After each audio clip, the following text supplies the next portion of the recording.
নষ্ট হয়েও না যুবক ভাই, ইসলামের জন্য কে লড়বে যুবক ভাই? তো কেরানপুরে আব্বাস সিদ্দিক ভাইজান কিসের জন্য বলেছিলেন? শওকত মোল্লা জাহান্নামের কুকুর বলেছিলেন। তো ভিডিওটা সম্পূর্ণ দেখেন, ঠিক আছে? চলো ভিডিওটা শুরু করা যাক। 2021 মনে পড়ছে, 2021 রোজার মাসে কিভাবে মুসলমানদের ঘরগুলো বোল্ডুজার দিয়ে ভেঙেছিল।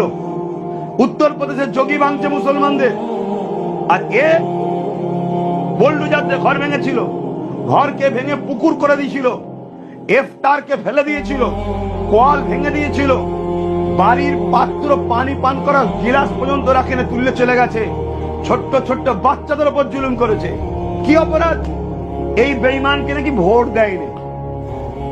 তাহলে তোকে ভোট দেয়নি বলে তুই জুলুম করবি? এটা তো দেশবিরোধী কাজ। সংবিধান তো রাইট দিয়ে কে কাকে সাথ দেবে না দেবে, কিন্তু এর পিছনে সরকারের হাত আছে। সরকার একে বোমবাদে বলে, ন্যাশনাল ইমিগ্রেন্টস একে ক্রিমিনাল বলে। তাকে আমি লকআপ দিচ্ছি, ওটা জাহান্নামের কুকুর। এটা গায়ে লেগে গেছে।